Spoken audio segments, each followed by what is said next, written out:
Halo teman-teman, jumpa lagi dengan aku di channel Catatan Kimiaku. Pada video kali ini aku akan menjelaskan lebih detail lagi tentang titrasi asam basa. Yuk simak videonya ya sampai selesai. Sebelum membahas lebih dalam tentang teori asam basa, kita kenali dulu teori dasar dari titrasi asam basa. Ada 3 dasar teori titrasi asam basa, yaitu teori asam basa menurut Arrhenius.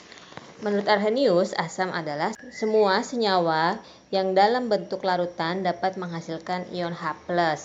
Contohnya HCl, H2SO4.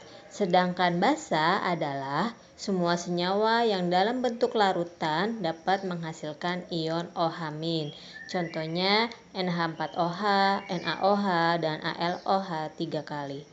Sedangkan teori yang kedua yaitu teori asam basa menurut Bronsted-Lowry. Menurut Bronsted-Lowry, asam adalah pemberi atau donor proton, sedangkan basa adalah penerima atau akseptor proton. Teori yang ketiga yaitu teori asam basa menurut Lewis. Asam adalah pemberi atau donor pasangan elektron, sedangkan basa adalah penerima pasangan elektron. Selanjutnya kita lanjut ke istilah pada titrimetri. Dalam metode analisis titrimetri terdapat beberapa istilah yang perlu kita ketahui, diantaranya titrasi. Titrasi yaitu rangkaian pengerjaan yang bertujuan untuk menentukan volume larutan baku yang dapat tepat bereaksi dengan larutan lain. Istilah berikutnya yaitu titik ekivalensi. Adalah jumlah mol per reaksi tepat habis bereaksi dengan zat yang ditentukan. Selanjutnya indikator. Indikator adalah senyawa lain yang dapat menunjukkan saat titrasi harus dihentikan. Berikutnya titik akhir, yaitu saat terjadinya perubahan warna indikator pada suatu titrasi. Kita lanjut ke istilah berikutnya yaitu bobot ekivalen atau BE dalam titrasi asam basa. Bobot ekivalen zat dalam titrasi asam basa adalah banyaknya mol zat suatu senyawa yang setara dengan 1 mol ion OH- atau H+. Contohnya CH3COOH yang terdiri dari CH3COO- plus H+, di mana 1 mol CH3COOH setara dengan 1 mol H+, sehingga BeCH3COOH sama dengan 1 mol.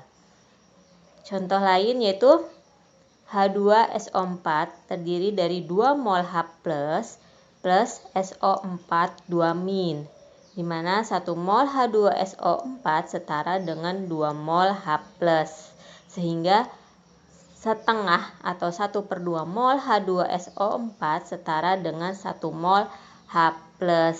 Jadi BeH2SO4 sama dengan 1/2 mol atau setengah mol. Berikutnya adalah jenis-jenis titrasi asam basa. Titrasi asam basa dibagi menjadi 2 jenis. Yang pertama alkalimetri, yaitu jenis titrasi penetralan yang larutan bakunya adalah larutan basa. Contohnya penetapan kadar asam cuka menggunakan larutan baku NaOH. Dan jenis yang kedua yaitu asidimetri, yaitu jenis titrasi penetralan yang larutan bakunya adalah larutan asam. Contohnya penetapan kadar amonia menggunakan larutan baku HCl. Ketika kita melakukan titrasi, diperlukan adanya senyawa yang dapat menumbuhkan saat yang tepat untuk menghentikan penambahan larutan baku. Senyawa tersebut dikenal sebagai indikator. Nah, apa itu indikator asam basa? Indikator asam basa adalah senyawa yang umumnya senyawa organik yang warna bentuk ionnya berbeda dengan warna bentuk molekulnya. Perubahan warna pada indikator disebabkan oleh perubahan pH, sehingga setiap indikator mempunyai kemampuan mengalami perubahan warna yang berbeda-beda tergantung dari trayek pH-nya. contoh indikator asam basa yang bisa digunakan yaitu fenol petalen. Pada larutan asam dia akan tidak berwarna, sedangkan pada larutan basa dia akan memberikan warna merah ungu. Berikutnya metil kuning pada larutan asam akan berwarna merah dan pada larutan basa akan berwarna kuning jingga. Kemudian metil merah pada larutan asam akan berwarna merah, pada larutan basa akan berwarna kuning. Selanjutnya bromfenol biru pada larutan asam akan berwarna kuning dan pada larutan basa akan berwarna ungu.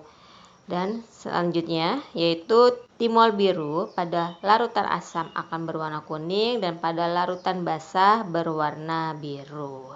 Demikian video kali ini tentang titrasi asam basa. Mau tahu lebih jelasnya lagi tentang contoh soal dan pembahasannya pada titrasi asam basa, saksikan ya video selanjutnya. Terima kasih sudah menonton videonya, semoga bermanfaat. Sampai jumpa di video selanjutnya.